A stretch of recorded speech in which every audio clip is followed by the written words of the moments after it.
I got sick at the age of 5, and no one can explain what I saw.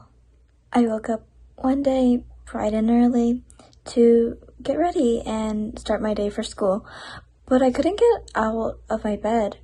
My body ached. My head was splitting, and the worst of all is I could hardly breathe. My lungs were burning like someone had put a hot iron down my throat. I can't explain to you the sheer agony of that morning.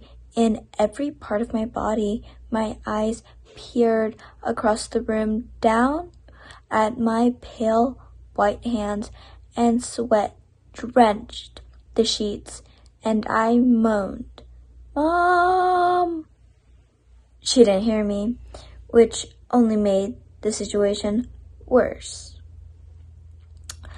As my rapid cries, which were about all I could muster out of my lips, with the stupidity of a young kid, I decided it was in my best interest to try getting up again. I pushed my hands down, trying to hold my weight, and to no surprise, I was completely crumpled and splitted into the floor. It hurt a lot. I wilted out a mumble, and I felt the air crunched in my windpipe all out. Thankfully, the sound of a 5-year-old tumbling out of bed must have caught my mother's attention as she slammed open the door and hit the curve into my room at a turn that would make Del Irritable Jr. wet himself in jealousy. "Sweetie, are you okay? What happened? You look like a ghost," she cried out, coddling me. She immediately knew something was wrong when I gasped for breath and I couldn't even say a word. She scooped me up and plopped me in the car, and then we drove to the emergency room. The whole drive there, the lights from the sun blinded me as they danced across my eyesight. I had to squint to hold my head down to shield my vision. It felt like a 4-hour drive when it was reality only 15 minutes.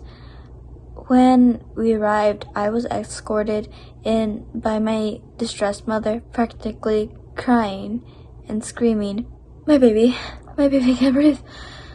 The receptionists were quick to get a hold of me into a room, holding my mother back as she tried to claw her way with me. The hospital lights were intoxicating, but not like a euphoric intoxication. It was like walking up with a brutal hangover while you're still shit-faced drunk, spinning and ready to hurtle at any moment. I don't remember much of my early time in the room when it was filled with doctors screening everything and putting all sorts of machines to work. I felt like I was dreaming. I was in a haze. The world around me was slowly zooming around me. After a few hours, I learned later they told me my mother, whatever was happening, was a total abnormal. They couldn't pin it to anything. I should be operating like a perfect, normal kid. For some reason, my body was fighting itself. They said it was like nothing they'd ever seen. All they could do was hook me on a reception and IV and hope I didn't die. Well, guess what happened? Legibly, I didn't die. For 20 minutes, my heart stopped and everything went dead. The doctors were in shambles, almost more than my mother. Nothing in this world could have made sense of any of it. And then I just sort of woke up. Biohazard, absolutely unexplainable.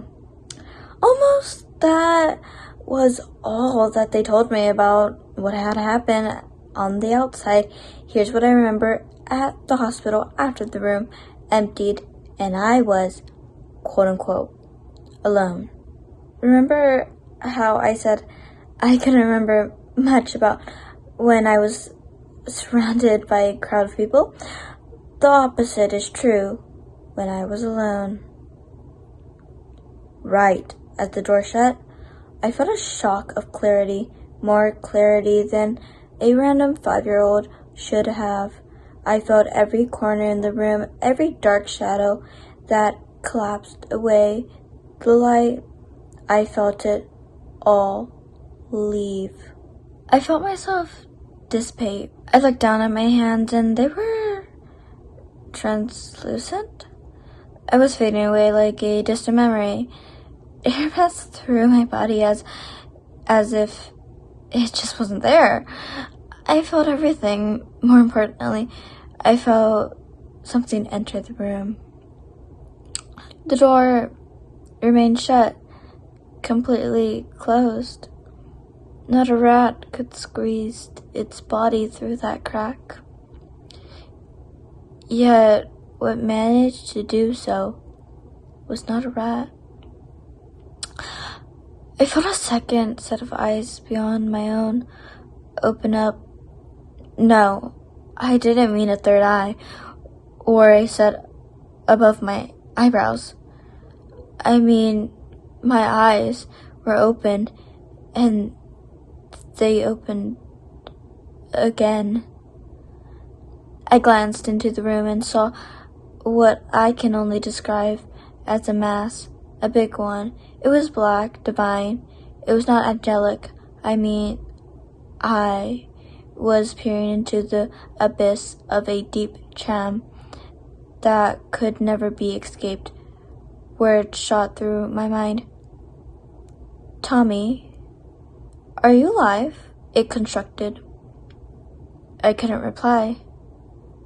Vass, don't die. Your body's not your own. Let me free of it, it proclaimed. With hindsight, there was something so vague about the statement. Let me free it? Free it from whatever is pleading me? Free it from me? And don't forget the most chilling description of myself I've ever had the displeasure of hearing. Val, as a young child would. I complied without knowing. Whatever tizzer was gripping me to this entire plane of existence shatter, both sets of eyes became one again. As I saw the slow shimmer into view, a tall, ghastly thing. It wasn't a humanoid in the slightest. There was a semblance of a body and a head, but beyond from it was nothing on earth. A stretched mouth wrapped around its torso, sketched with pin-like teeth. A block of fresh-coated and eyes sat upon its body, which I assume had to be a head. Witchy, stringy, and long hair covered its body like a winter coat, and long recyclable appendages poked from the blob it sat its head upon. No hands nor tentacles, just long stretches of flesh. It looked like a gaping wound in reality. Its mouth widened and blood-like fluid poured out from it, soaking me. In the split second when it happened, my surroundings vanished into pitch black. After this, I simply woke up with a message etched into my mind.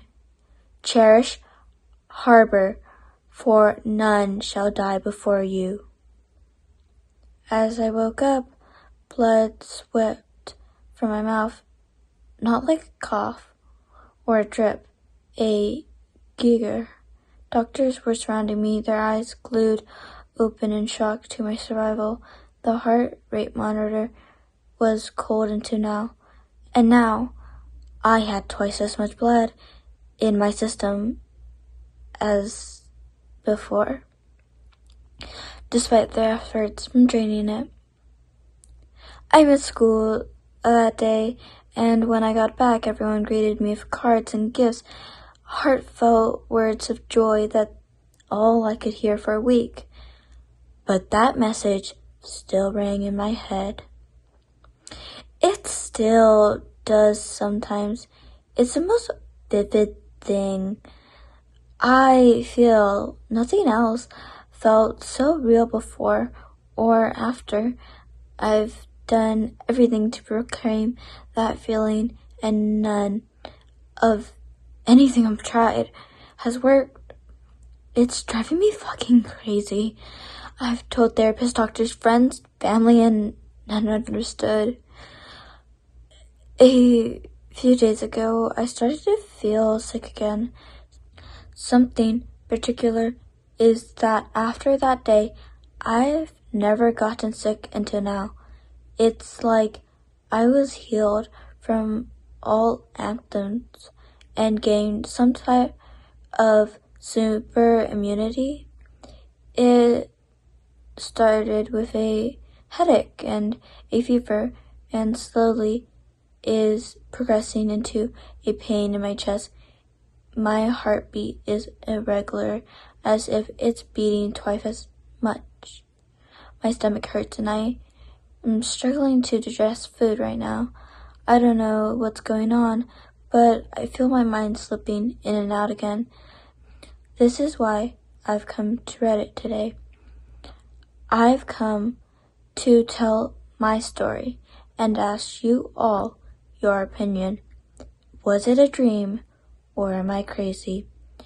What was it, if it was in fact as real as I think it is? Am I going back? What's happening to me? I don't think I have much time.